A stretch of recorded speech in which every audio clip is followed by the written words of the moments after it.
Number 6 Sarman है आज। और आज हम देख रहे हैं कि हमारे प्रभु यीशु मसीह हमें अनंत जीवन देने के लिए स्वर्ग से इस पृथ्वी पर आए। और इसका कुछ बातें आगे स्टार्ट करने से पहले मैं मेरे YouTube चैनल के मेरे भाइयों को, मेरे बहनों को भी मैं कुछ बात कहना चाहूंगा कि जैसे ही ये लाइव फिनिश हो जाए, लाइव फिनिश होने के बाद मैं इस वीडियो को डाउनलोड कर लेता हूं और डाउनलोड करने के बाद मैं इसको क्या करता हूं, मेरे YouTube चैनल के ऊपर इसको मैं अपलोड कर देता हूं। तो YouTube पर भी जितने भाई या जो भी बहन मेरे को देख रहे हैं, मैं आप सभी का भी वेलकम करना चाहता हूं। तो जो भी भाई या जो भी बहन मुझे इस वक्त YouTube चैनल पर देख रहे हैं, मैं आप सभी का, मेरे भाइयों का, मेरे बहनों का, सभी का प्रभु यीशु मसीह के मीठे और मधुर नाम में मैं आप सभी का बहुत बहुत स्वागत करता हूं। और आज का जो ये विषय मैं लेकर के आया हूं, हमारे प्रभु यीशु मसीह का स्वर्ग से पृथ्वी पर आने के उद्देश्य, ये टॉपिक में चला रहा हूं। इसमें से हमने 5 बातें जान ली है और आज हम 6ठी बात देखने जा रहे हैं। और आज की बात है कि हमारे प्रभु यीशु मसीह अनंत जीवन देने के लिए आए स्वर्ग से पृथ्वी पर। तो इसके लिए वचन है यूहन्ना की किताब अध्याय 3 और वचन 16। यहां पर लिखा है, परमेश्वर ने जगत से ऐसा प्रेम रखा कि उसने अपना एकलौता पुत्र दे दिया ताकि जो कोई उस पर विश्वास करे वह नाश ना हो परंतु अनंत जीवन पाए। तो क्यों आए हमारे प्रभु यीशु मसीह स्वर्ग से इस पृथ्वी के ऊपर? हमें अनंत जीवन देने के लिए वो इस पृथ्वी पर आए। तो दोस्तों चलते हैं फिर आगे और आज के इस मैसेज की तरफ कि हमारे परमेश्वर के निर्णायक रूप से समय के तत्वों को स्थगित कर दिया और अपने स्वभाव से अंतहीन जीवन के तथ्य और गुणवत्ता पर अपना स्टैंड लिया। उस अनंत जीवन की वह स्वयं गारंटी है, क्योंकि प्रभु यीशु मसीह ने खुद कहा, मैं जीवित हूं, तुम भी जीवित रहोगे। और इस वचन को आपको अगर देखना है तो यूहन्ना की किताब अध्याय 14 वचन 19 पढ़िए, आपको यहां पर मिल जाएगा। यूहन्ना की किताब अध्याय 14 वचन 19, आपको यहां पर यही बात मिलेगा कि प्रभु यीशु मसीह ने कहा कि मैं जीवित हूं, तुम भी जीवित रहोगे। अनंत जीवन के पीछे के विचार का अर्थ, यानी कि इस अनंत जीवन के पीछे के विचार का अर्थ एक लंबे या कभी न खत्म होने जीवन से कहीं अधिक है, काफी अधिक है। अब आगे, अनंत जीवन का अर्थ सिर्फ ये नहीं कि जीवन हमेशा के लिए चलता है, इसके बजाय अनंत जीवन में जीवन की एक निश्चित गुणवत्ता, इसमें परमेश्वर के प्रकार के, यानी कि परमेश्वर की तरह के, परमेश्वर के प्रकार के जीवन का विचार भी है। यानी कि परमेश्वर के तरह भी बोले तो भी कोई दिक्कत नहीं, इसमें परमेश्वर के प्रकार के जीवन का विचार भी है। यह अनंत काल में आनंदित जीवन का प्रकार है। और इस अनंत जीवन के ऊपर हम लगभग 11 बातें देखने वाले हैं और इन 11 बातों को देखकर हम आगे चलेंगे कि ये अनंत जीवन के बारे में कुछ विशेष बातें हम इसको जाने समझे। तो चलिए देखते हैं। पहली बात, यह अभिव्यक्ति पुराने नियम में केवल दानिएल के पास होती थी। कौन सी? ये अनंत जीवन के बारे में क्या? और दानिएल की किताब अध्याय 12:1 में, दानिएल की किताब अध्याय 12 और वचन 2 हम पढ़ेंगे। और मैं मेरा बाइबल भी ओपन कर लूं, 2 मिनट मुझे दे दीजिए। दानिएल की किताब अध्याय 12 और वचन 2 मैं आपके लिए पढ़ लेता हूं। देखिए, हाँ आ गया। दानिएल की किताब अध्याय 12 वचन 2 मैं आपके लिए वचन पढ़ लेता हूं। देखिए यहां पर लिखा है, और जो भूमि के नीचे सोए रहेंगे, और जो भूमि के नीचे सोए रहेंगे उनमें से बहुत से लोग जाग उठेंगे और कितने तो सदा के जीवन के लिए, और कितने अपनी नामधराई और सदा तक अत्यंत घिनौने ठहरने के लिए। तो दानियल की किताब में लिखा है, यहां पर एक बात स्पष्टता से लिखी है, कितने तो सदा के जीवन के लिए, अनंत जीवन के लिए। तो ये बात पिछले पुराने नियम के अंदर सिर्फ दानियल ने हमें बताई है, लेकिन नए नियम में दूसरी बात हम जान लेते हैं, दूसरा पॉइंट हम जान लेते हैं कि यह नए नियम में अक्सर होता है। और नए नियम में अक्सर होता है, क्या होता है? तो मत्ती की किताब अध्याय 7 और वचन 14, इसको अभी हम देख लेते हैं। मत्ती 7:14, मत्ती की किताब अध्याय 7 और वचन 14, इसको भी हम देख लेते हैं। और देखिए यहां पर लिखा है, क्योंकि सकरा है वह फाटक और कठिन है वह मार्ग जो जीवन को पहुंचता है, और थोड़े ही है जो उसे पाते हैं। किसको? अनंत जीवन को। और इसके लिए और भी वचन है, चाहे तो आप पढ़कर देख सकते हैं। मत्ती की ही किताब अध्याय 18 वचन 8 और वचन 9 भी पढ़िए। लूका की किताब अध्याय 10 वचन 28 पढ़िए, आपको यही बात वहां पर मिलेगी अनंत जीवन के बारे में की ही। लेकिन लूका की किताब अध्याय 18 और वचन 18, इसको मैं आपके लिए अभी पढ़ लेता हूं।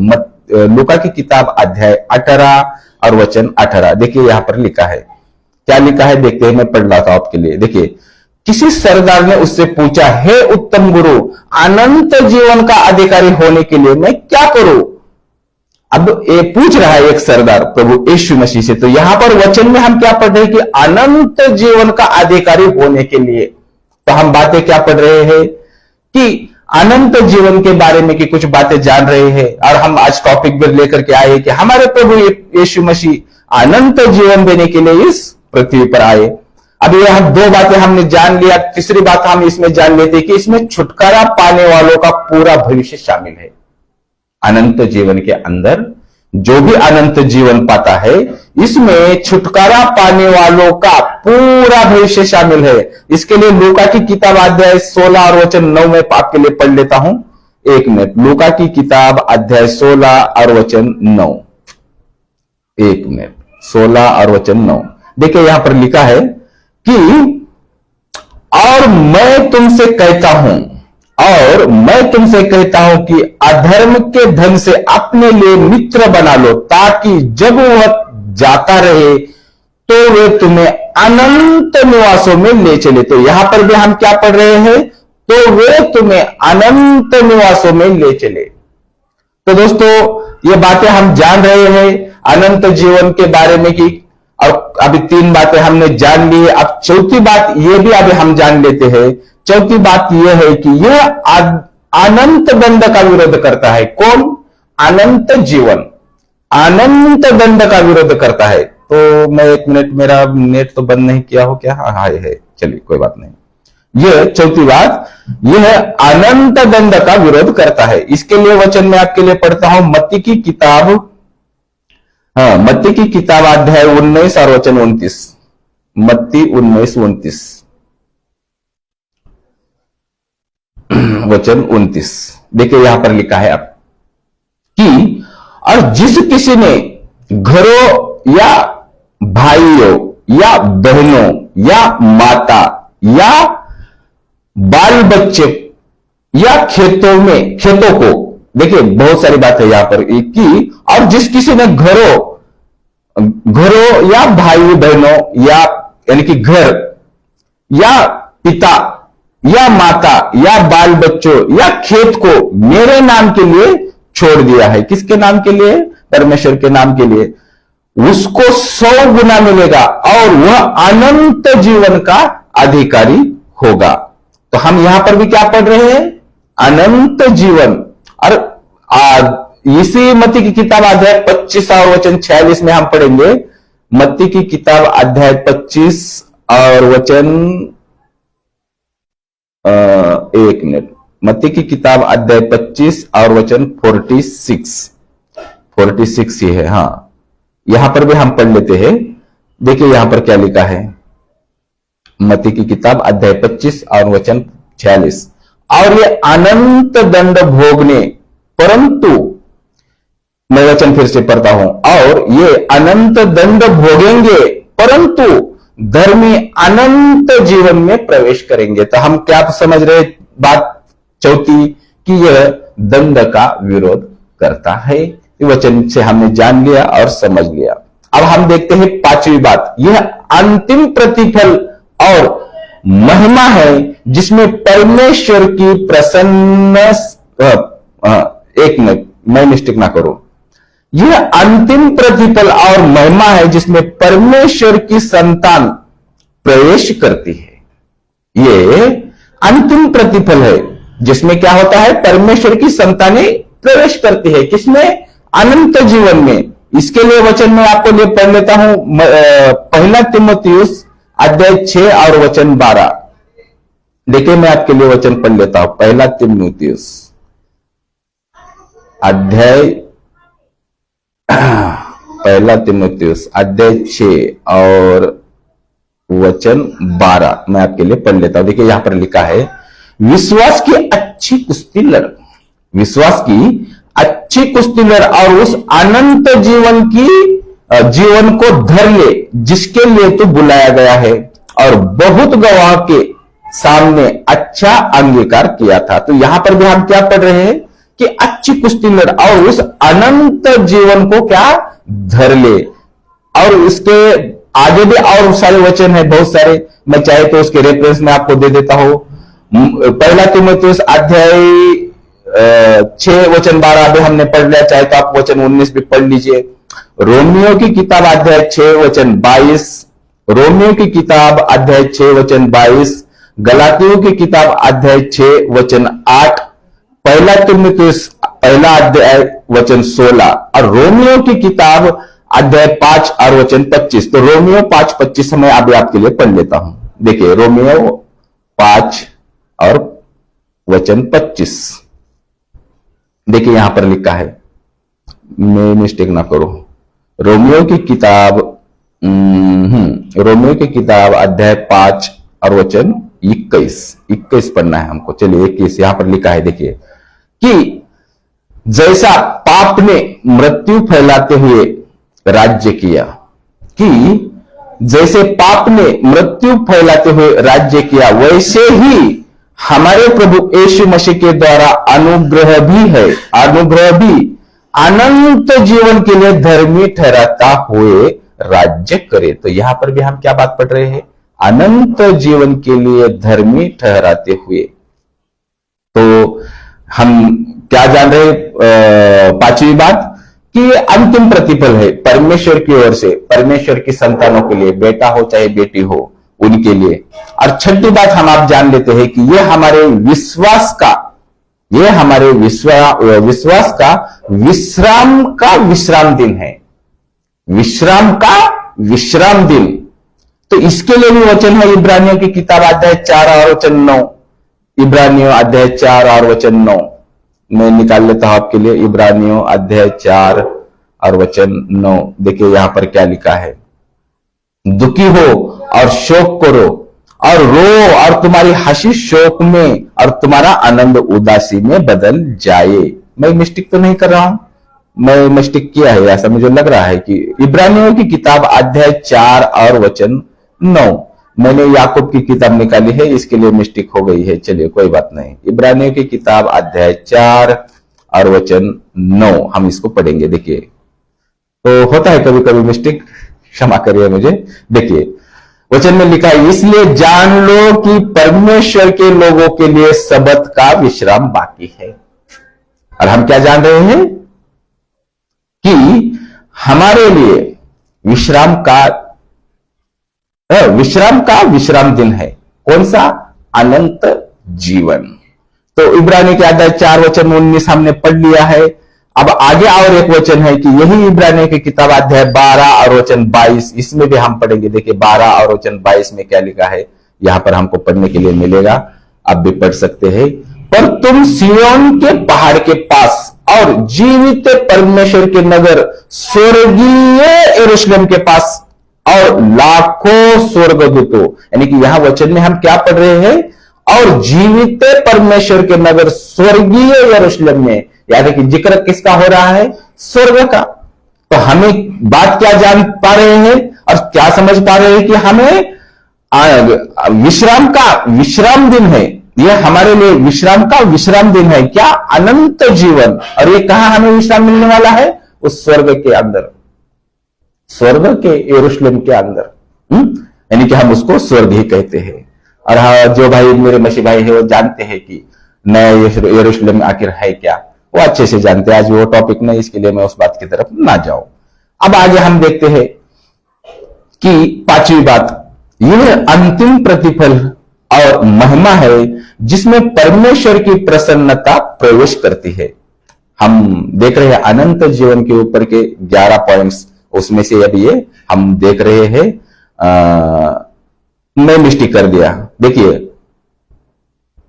6 बातें देखिए, हम 7वीं बात देख रहे हैं।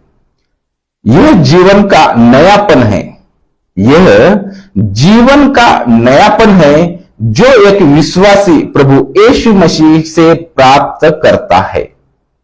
7वीं बात, यह जीवन का नयापन है जो एक विश्वासी प्रभु यीशु मसीह से प्राप्त करता है। तो अनंत जीवन किससे प्राप्त होगा? फिर हमें प्रभु यीशु मसीह से ही प्राप्त होगा। और यही हम अनंत जीवन की बातें देख रहे हैं और ये 7वीं बात देख रहे हैं। तो इसके लिए भी वचन है रोमियो की किताब अध्याय 6 वचन 4। देखिए रोमियो 6:4, रोमियो 6:4, 6 और वचन 4। तो इसको भी मैं आपके लिए पढ़ लेता हूं, देखिए, और आप भी चाहे तो पढ़ सकते हैं। रोमियो अध्याय 6 वचन 4 यहां पर लिखा है, देखिए, इसलिए उस मृत्यु का बपतिस्मा पाने से हम उसके साथ गाड़े गए, ताकि जैसे मसीह पिता की महिमा के द्वारा मरे हुए में से जिलाया गया, वैसे ही हम भी नए जीवन के अनुसार चाल चले। तो इस वचन के अंदर भी हमें बात क्या पढ़ने के लिए मिल रही है कि महिमा के द्वारा मरे हुए में से जिलाया गया हमारा प्रभु यीशु मसीह, वैसे ही हम भी नए जीवन के अनुसार, यानी कि अनंत जीवन के अनुसार हम भी चाल चले। ऐसा वचन हमें यहां बता रहा है। लेकिन हम बात क्या जान रहे हैं कि यह एक नयापन है, नयापन। और कैसे? प्रभु यीशु मसीह से ही ये हमें नयापन प्राप्त हो सकता है। अब हम देखते हैं 8वीं बात, और हम कम 11 बातें देखने वाले हैं इस उद्धार के विषय में। और ये 8वीं बात अभी हम देख रहे हैं, क्षमा करिए, अनंत जीवन के विषय में। यही उद्धार का सार है, अनंत जीवन ही यही उद्धार का सार है। और इसलिए महिमा का जीवन या अनंत जीवन भी हमारा है। तो इसके लिए वचन है रोमियो की किताब अध्याय 6 और वचन 8। मैं आपके लिए अभी पढ़ लेता हूं, देखिए रोमियो 6 और वचन 8।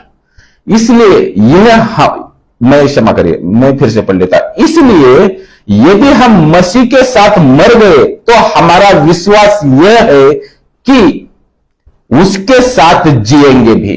किसके साथ जिएंगे? मसीह के साथ। तो यहां पर वचन में हम क्या पढ़ रहे हैं कि उद्धार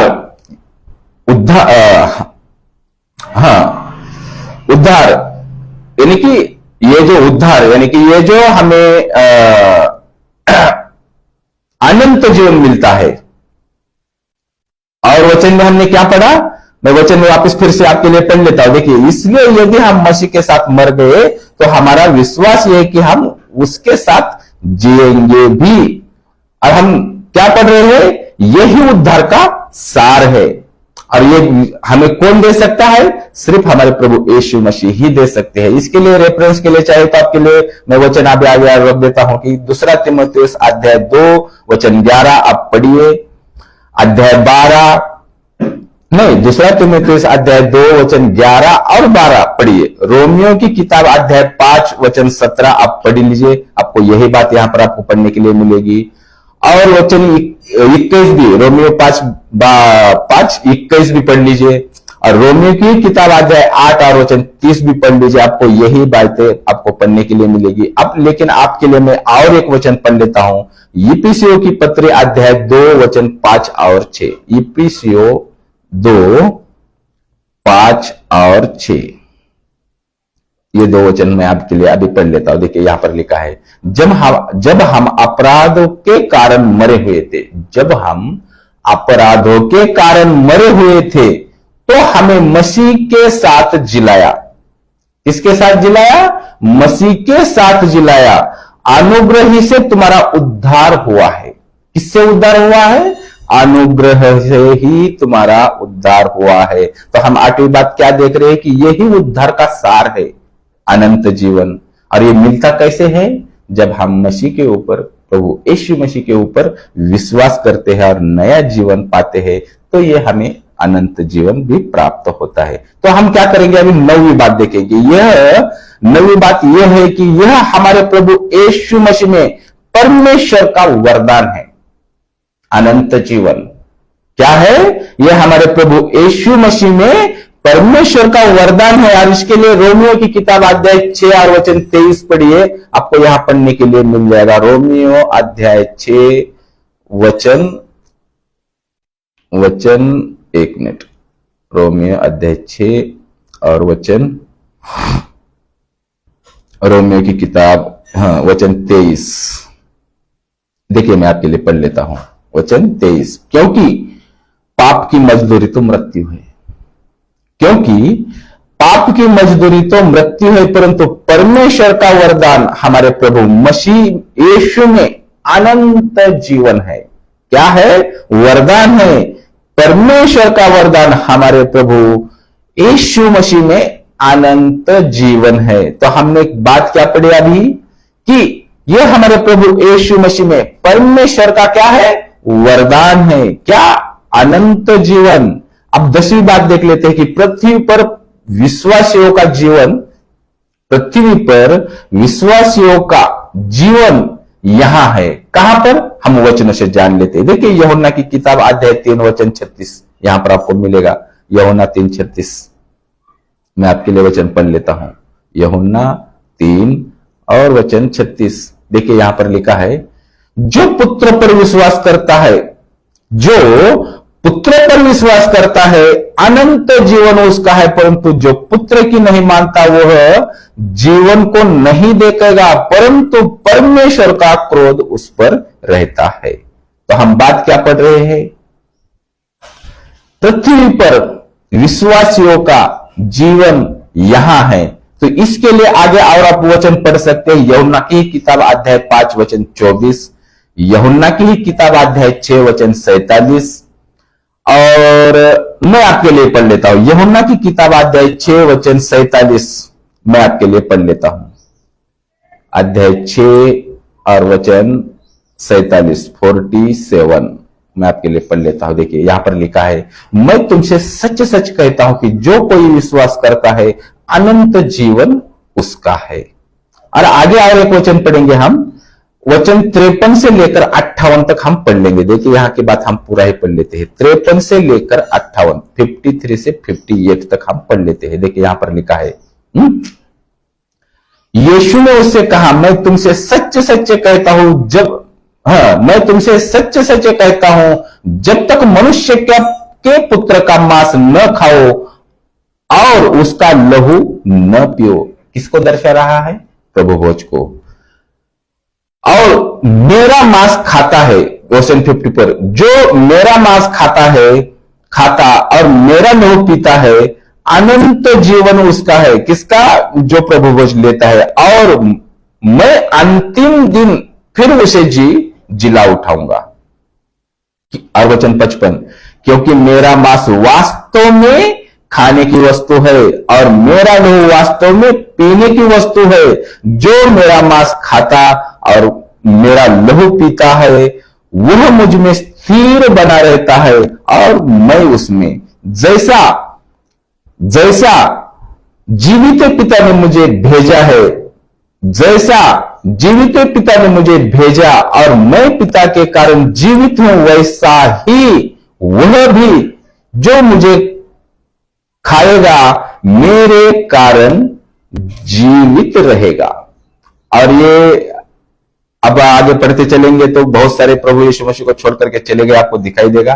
और वचन 58 ये भी मैं पढ़ लेता हूं, जो रोटी अब आ रही मेन बात, जो रोटी स्वर्ग से उतरी है, जो रोटी स्वर्ग से उतरी है, पूर्वजों के समान नहीं कि खाया। मैं मिस्टेक तो नहीं कर रहा हूं। जो रोटी स्वर्ग से उतरी है, हाँ, जो रोटी स्वर्ग से उतरी है, पूर्वजों के समान नहीं कि खाया और मर गए। अच्छा, पूर्वजों के समान नहीं कि खाया और मर गए। जो रोटी यह जो कोई यह रोटी खाएगा, जो कोई यह रोटी खाएगा वह सर्वदा जीवित रहेगा। यानी कि जो अभी हम वचन में पढ़ रहे हैं कि जो मेरा मांस, यानी कि वचन में जो मेरा मांस खाता और जो मेरा लहू पीता है, अनंत जीवन उसका है और मैं अंतिम दिन फिर उसे जिला उठाऊंगा। तो जो हम प्रभु भोज लेते हैं, इसकी बात यहां पर जिक्र हो रही है। और हम पढ़ क्या रहे हैं? पृथ्वी पर विश्वासियों का जीवन। तो हमारा जीवन कहां है? पृथ्वी के ऊपर, इसके अंदर। और हम बात क्या पढ़ रहे हैं? अनंत जीवन की बातें। उसमें से अभी देखिए कितने 10 बातें हो गई और एक लास्ट बात रहेगी 11वीं, और फिर उसके बाद हम आगे चलते रहेंगे। 11वीं बात यह है कि अनंत जीवन, भविष्य के अनंत जीवन, अनंत जीवन, भविष्य के अनंत जीवन स्वर्ग में परमेश्वर के लोगों के सुखद भविष्य के साथ अविभाज्य रूप से जुड़ा हुआ है। देखिए कितनी गहरी बात है, अविभाज्य रूप से जुड़ा हुआ है।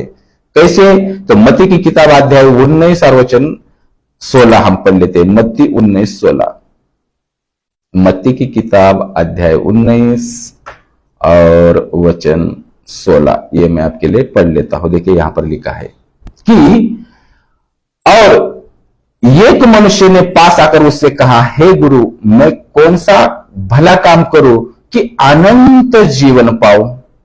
अब पूछ रहा है वो। तो हम क्या जान रहे हैं? जुड़ा हुआ है, अविभाज्य रूप से जुड़ा हुआ है अनंत जीवन मसीह के साथ में, परमेश्वर के लोगों के लिए।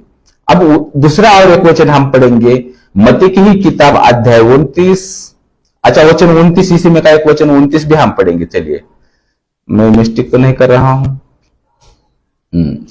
मत्ती की ही किताब अध्याय 19 और वचन 29, इसको भी हम पढ़ लेते, 29 को भी हम पढ़ लेते। देखिए सामने ही है वचन, उसको मैं निकाल ही लेता हूं। 29, और जिस किसी ने घरों या भाइयों, मैं मिस्टेक कर रहा हूं क्या? फिर वही बात आ गई, चलो कोई बात नहीं। मत्ती की ही किताब अध्याय 29 और वचन 25 हमको पढ़ना है।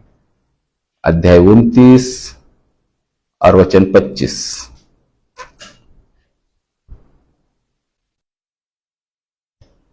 क्या गड़बड़ी हो गया है? मत्ती की किताब अध्याय 16, अध्याय 19 और वचन 29 पढ़ना है। फिर से मैं वही गड़बड़ी कर रहा हूं, 19 और वचन 29 तो इसमें आ ही नहीं रहा है। चलिए देखते हैं। चलिए वही है, वही को पढ़ना पड़ेगा।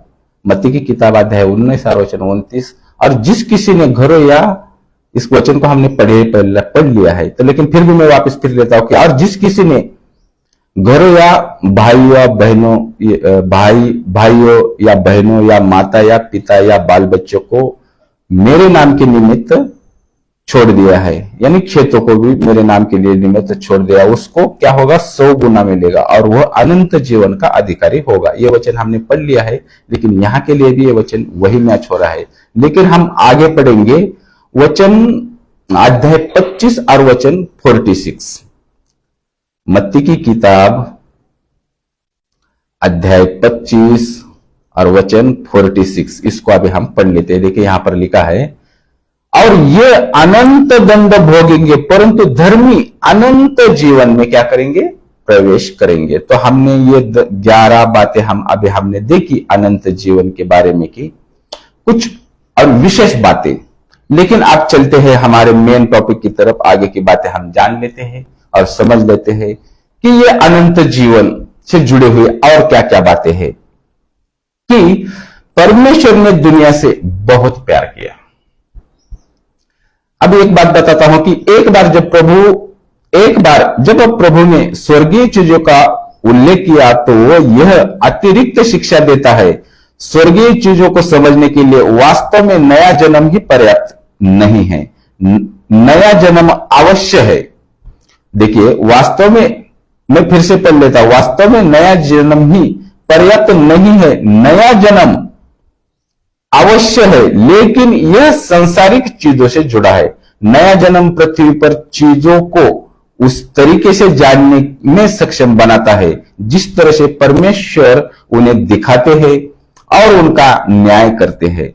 स्वर्गीय चीजों, ध्यान करके सुनिए, स्वर्गीय चीजों को जानने और उसका आनंद लेने के लिए अभिषेक की आवश्यकता है। इसके लिए हमें क्रूस का अर्थ जानना होगा। इसके लिए हमें क्या करना पड़ेगा? इसके लिए हमें क्रूस का अर्थ जानना होगा। अनंत जीवन की बातें चाहिए, हमें अनंत जीवन चाहिए तो क्रूस का अर्थ, इसके लिए हमें क्रूस को अर्थ जानना पड़ेगा, यानी कि हमें प्रभु यीशु मसीह को जानना ही पड़ेगा। क्रूस के बारे में अपनी शिक्षा को स्पष्ट करने के लिए प्रभु यीशु ने जंगल में सांप के साथ मूसा का द्वारा किए गए कार्य का उल्लेख किया। इस बात का उदाहरण है कि मनुष्य के पुत्र के रूप में उनके साथ क्या होगा। जंगल में सांप को उठाकर मनुष्य के पुत्र को क्रूस पर चढ़ाने की आशा की गई। मूसा ने उग्र सांपों की छवि में पीतल का सांप बनवाया। गिनती अध्याय 21 वचन 9 में आप पढ़ सकते हैं। ये उग्र सांप वही महामारी थे जिससे लोग मर गए। मूसा ने सांप की मूर्त को उठाया जो उसने पीतल से बनाई थी, ताकि डेरे में जो भी जहां कहीं भी हो हर कोई उसे देख सके। जिसने भी ऐसा किया वह चंगा हो गया। इसकी बात नहीं, नेटवर्क का इश्यू हो गया था, लेकिन मैं इसको आपको वापस फिर से पढ़ लेता हूं कि मूसा ने उस उग्र सांप की छवि में पीतल का सा सांप बनाया। गिनती अध्याय 21 वचन 9 में आप पढ़ सकते हैं। ये उग्र सांप वही महामारी थे जिससे लोग मर गए। मूसा ने सांप की मूर्त को उठाया जो उसने पीतल से बनाई थी, ताकि डेरे में जो जहां कहीं भी हो हर कोई उसे देख सके। जिसने भी ऐसा किया वह चंगा हो गया। इसके लिए काटे जाने की स्वीकृति और आपने आपका मरना निश्चित होना आवश्यक था, और यही विश्वास के ऊपर उठे हुए सांप को केवल एक बार देखने से जीवन मिल जाएगा।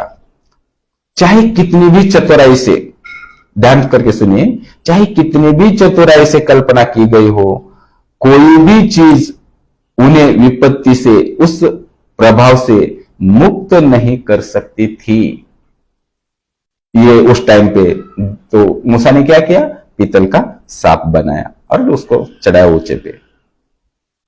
अब दूसरी बात आगे और एक, इस प्रकार मूसा ने विपत्ति को उद्धार का प्रतीक बना दिया।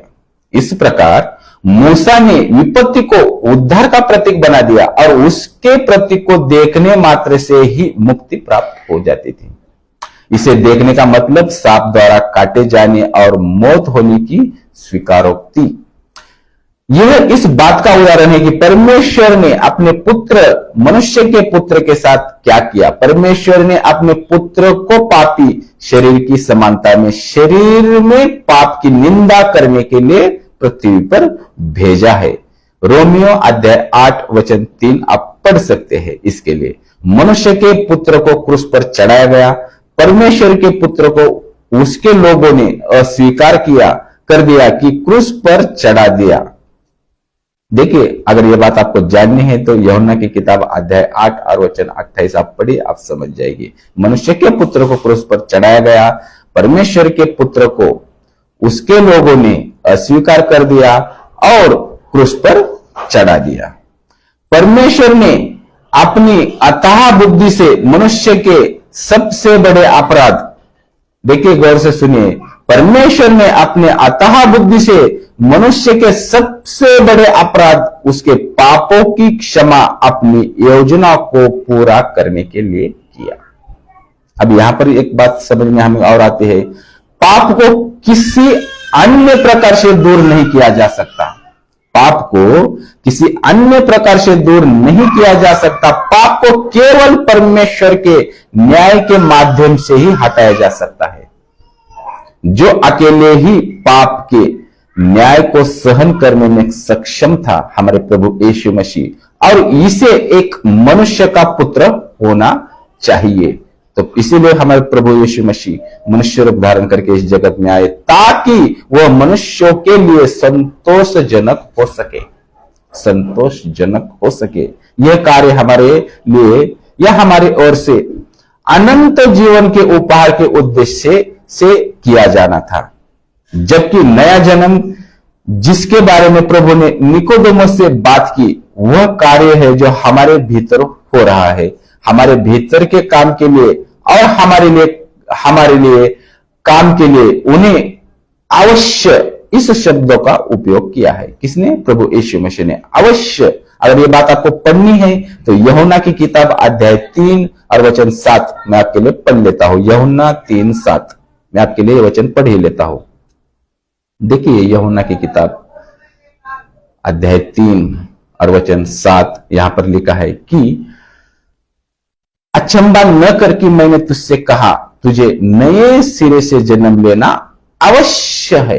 इस शब्द का इस्तेमाल प्रभु यीशु मसीह ने किया। और आगे वचन 14 भी हम पढ़ेंगे। 14 के अंदर भी देखिए क्या लिखा है। इसी यूहन्ना की किताब अध्याय 3 और वचन 14 के अंदर लिखा है। देखिए यहां पर लिखा है कि और जिस तरह से मूसा ने जंगल में सांप को ऊंचे पर चढ़ाया, जिस तरह मूसा ने जंगल में सांप को ऊंचे पर चढ़ाया, उसी रीति से अवश्य है कि मनुष्य का पुत्र भी ऊंचे पर चढ़ाया जाए। अवश्य है। तो इसलिए प्रभु यीशु मसीह ने इस शब्द का अवश्य शब्द का उपयोग किया, क्योंकि यदि हमारे परमेश्वर के साथ एक धन्य संबंध में प्रवेश करना है तो दोनों आवश्यक थे, दोनों आवश्यक थे। गौरवशाली परिणाम उन सभी के लिए है जो विश्वासी करते हैं। यह उस पर विश्वास के बारे में है। किसके? प्रभु यीशु मसीह के विश्वास के ऊपर बारे में है। एक विश्वासी स्वयं दूर होकर प्रभु यीशु की ओर देखता है। एक विश्वासी स्वयं से दूर होकर प्रभु यीशु की ओर देखता है। जिस प्रकार उग्र सर्प द्वारा काटे गए इजरायली को बचाने के लिए केवल ऊपर उठे हुए सर्प को देखना पड़ता था, यानी कि केवल ऊपर उठे हुए उस पीतल के सर्प को देखना पड़ता था। अब एक व्यक्ति को नष्ट न होने के लिए केवल क्रूस पर उठाए गए मसीह को देखना होगा। अब देखिए कितनी बड़ी बात है कि जिस टाइम पे मूसा ने वो पीतल का सांप बनाया था, ऊंचे पे चढ़ाया था, तो उस टाइम पे उन लोगों को बचाने के लिए परमेश्वर ने काम क्या किया था? एक मूसा के द्वारा एक पीतल का सांप बना दिया, ऊंचे पे चढ़ा। जो उसको देखता था वो बच जाते थे ऐसे जहरीले सांप, विषारी सांप से। अब क्या है? अब हमको सिर्फ प्रभु यीशु मसीह के उस क्रूसिफिकेशन की तरफ देखना है। तो वचन हम क्या समझ रहे हैं कि हमारे लिए पर उठाए गए मसीह को हमको देख, केवल क्रूस पर उठाए गए मसीह को देखना होगा। परमेश्वर ने क्रूस पर मसीह को हमारे लिए पाप ठहराया। परमेश्वर ने मसीह को क्रूस पर हमारे लिए पाप ठहराया कि हम उसमें होकर परमेश्वर की धार्मिकता बन जाए। तो देखिए इसके लिए भी वचन है 2 कुरिन्थियों अध्याय 5 और वचन 21। हम इसको पढ़ लेते। 2 कुरिन्थियों 5:21 वचन को हम पढ़ के आगे चलते हैं। 2 कुरिन्थियों अध्याय 5 और वचन 21 इसको हम पढ़ लेते हैं। देखिए यहां पर लिखा है, जो पाप से अज्ञात था उसी को उसने हमारे लिए पाप ठहराया। किसको? प्रभु यीशु मसीह को, कि हम उसमें होकर परमेश्वर की धार्मिकता बन जाए। तो देखिए चलते हैं आगे। फिर क्रूस पर चढ़ाए गए विश्वास के माध्यम से हम हमारे लिए परमेश्वर के फैसले की शुद्धता और धार्मिकता को स्वीकार करते हैं, लेकिन यह भी इस फैसले का प्रयोग पहले ही किया जा चुका है। आगे परिणाम स्वरूप अब हम स्वयं को नहीं बल्कि उसे देखते हैं जिसने हमारे लिए न्याय किया। हम नष्ट नहीं होंगे, क्योंकि जब पाप हुआ तब उसने दंड सहा। किसने? प्रभु यीशु ने। यह काय सर्प के साथ समानता है, यानी कि जो मूसा ने ऊंचे पे सर्प चढ़ाया था उसके समान ये बात है। तो हमारे लिए अभी क्या हो गया है? हमारे प्रभु यीशु मसीह स्वयं हमारे पाप की खातिर क्रूस पे चढ़ गए हैं। परमेश्वर काय सर्प के साथ इस तुलना से परे है। परमेश्वर काय सर्प के साथ इस तुलना से परे है। ये केवल इतना ही है, इतना ही नहीं है कि हम नष्ट नहीं होंगे और न्याय में नहीं आएंगे, बल्कि क्रूस पर मसीह के कार्य का एक जबरदस्त सकारात्मक परिणाम भी है। उस कार्य के परिणाम स्वरूप हमें जो प्राप्त हुआ है उसमें हम उस सकारात्मक परिणाम को देखते हैं, जो अनंत जीवन है। और हम क्या बात लेकर आए आज? कि प्रभु यीशु मसीह स्वर्ग से इस पृथ्वी पर आए हमें अनंत जीवन देने के लिए। और 10 बातें भी हमने देख ली, इसको हम आगे कंटिन्यू करते हैं। चलिए इस बात को हम पूरा कर लेते हैं। ऐसे भी हम एंड तक आ गए हैं। अनंत जीवन यह जीवन है जो अपने आप में आनंदित है। यह बिना आरंभ और बिना अंत वाला जीवन है। प्रभु यीशु में अनंत जीवन हमारे सामने प्रकट हुआ है। किसमें प्रकट हुआ है? प्रभु यीशु में अनंत जीवन हमारे सामने प्रकट हुआ है। वह स्वयं अनंत जीवन है। कौन? प्रभु यीशु मसीह। अगर इसके लिए आपको वचन चाहे तो 1 यूहन्ना अध्याय 5 वचन 20 चाहे तो मैं आपके लिए पढ़ ही लेता हूं। चलिए 1 यूहन्ना अध्याय 5 वचन 20 मैं आपके लिए पढ़ लेता हूं। चलिए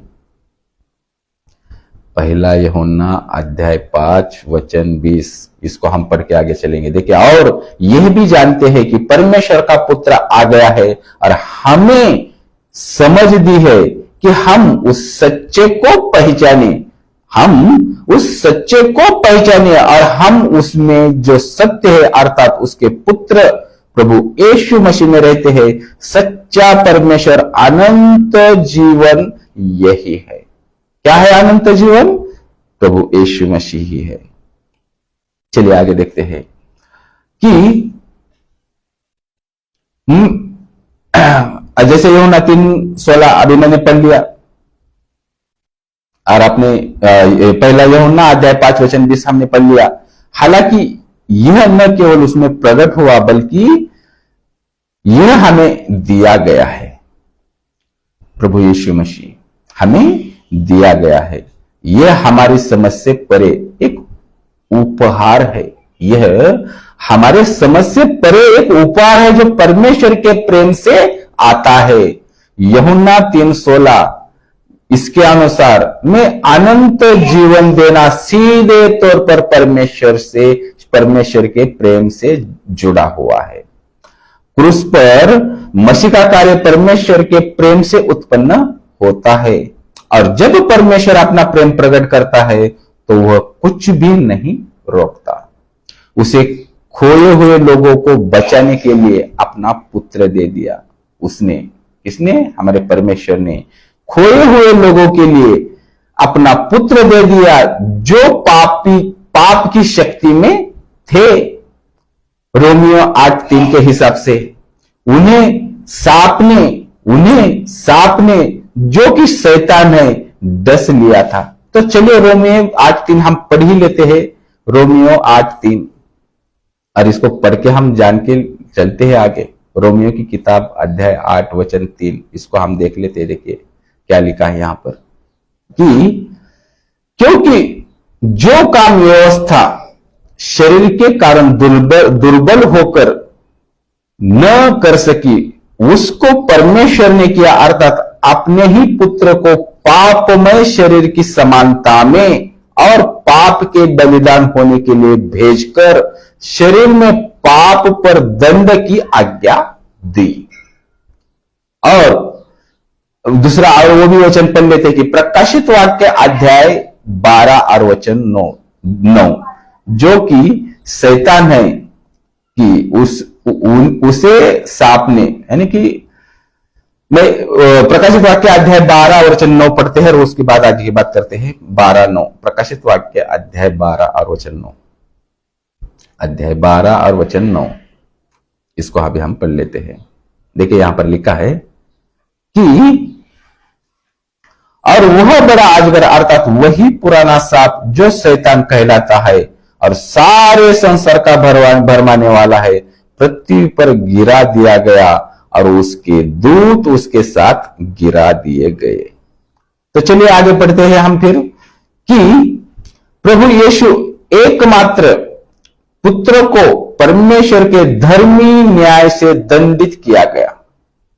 फिर से गौर से सुनिए कि प्रभु यीशु एकमात्र पुत्र को परमेश्वर के धर्मी न्याय से दंडित किया गया, परिणाम स्वरूप हमारे पुराने जीवन में काम करने वाली शासक शक्ति की निंदा की गई। वापिस देखिए, हमारे पुराने जीवन में काम करने वाली शासक शक्ति की निंदा की गई क्रूस के द्वारा। जब परमेश्वर के प्रेम की बात आती है तो यह केवल इज़राइल तक ही सीमित नहीं रह सकता। तो देखिए यहां पर बल्कि पूरे विश्व तक फैल जाता है। इस सुसमाचार में सब कुछ इज़राइल की सीमाओं को पार करता है और सुसमाचार फैल गया, पूरे जगत में फैल गया। अरे हम क्या पढ़ रहे हैं, मैं क्या आपको सुना रहा हूं, इस सुसमाचार में सब कुछ इज़राइल की सीमाओं को पार करता है, यानी पूरे जगत। परमेश्वर का प्रेम सीमित नहीं हो सकता, परमेश्वर का प्रेम सीमित नहीं हो सकता। परमेश्वर के प्रेम की महानता उसके इकलौते पुत्र देने में देखी जाती है। जो परमेश्वर ने, आप वचन में क्या पढ़ते हैं कि चलिए उस बात को ना छोड़ो, परमेश्वर के प्रेम की महानता उसके इकलौते पुत्र को देने में देखी जाती है। यह नाम उस परमेश्वर के प्रेम में पुत्र के सर्वोच्च और अद्वितीय स्थान को दर्शाता है जिसने पुत्र दिया। तो पुत्र किसने दिया? पिता परमेश्वर ने। जो कोई यह जानते हुए कि वह अन्यथा नष्ट हो जाएगा, देखिए यहां पर समझने वाली बात है कि जो कोई यह जानते हुए कि वह अन्यथा नष्ट हो जाएगा, विश्वास के साथ परमेश्वर के इस उपहार को स्वीकार करता है, उसे एक विशेष उपहार के रूप में अनंत जीवन प्राप्त होता है।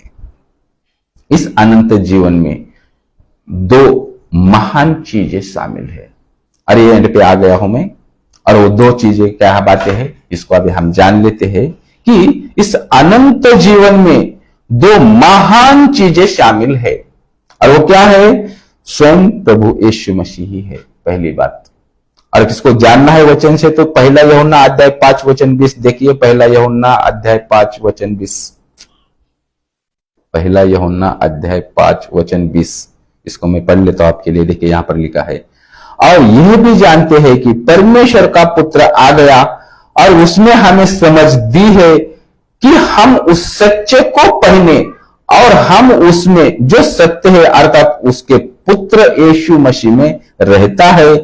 सच्चा परमेश्वर और अनंत जीवन यही है।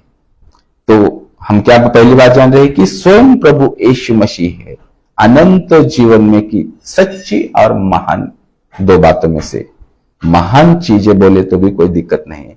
तो दो चीजें, और उसमें से एक हमने देख ली कि वो स्वयं प्रभु यीशु मसीह है, पहला यूहन्ना अध्याय 5 वचन 20 के मुताबिक। और दूसरी बात हम जानते हैं कि यह पिता की और पिता के पुत्र प्रभु यीशु मसीह को जानना है। क्या है दूसरी बात?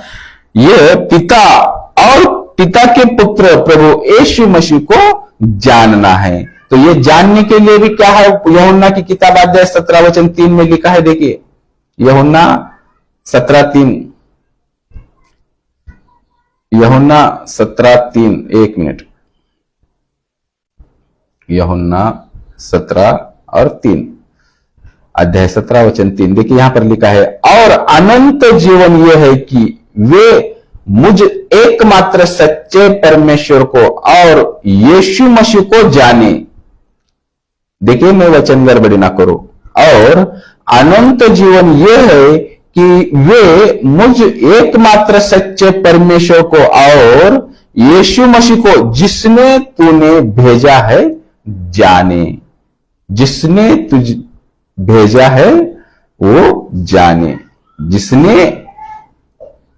जिसे तूने भेजा है जाने। तो भेजा किसने है? पिता परमेश्वर ने। आया कौन है? पुत्र परमेश्वर प्रभु यीशु मसीह। अब लास्ट की बात, जब परमेश्वर ने इस प्रकार अपना प्रेम प्रकट किया है तो उस पुत्र के कार्य के माध्यम से उसकी कृपा की वस्तुएं अब इजराइल की सीमाओं तक सीमित नहीं है। यदि परमेश्वर स्वयं को अपने पुत्र में एक उद्धारकर्ता परमेश्वर के रूप में प्रकट करता है तो यह उसके प्रेम के अनुरूप है कि इच्छा खबर पूरी दुनिया में भेजी जाती है कि उसके पुत्र अपने पुत्र को न्याय के रूप में नहीं बल्कि एक उद्धारकर्ता के रूप में भेजा है।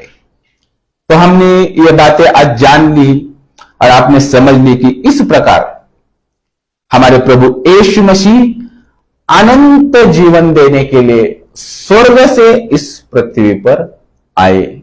और ये छठी बात आज हमने जान ली है। मैं अब लास्ट में यूट्यूब के वीडियो के एंड में ये बातें मैं बताना ही चाहूंगा। यदि ये बातें आपको अच्छी लगती है अपने दोस्तों को शेयर करिए।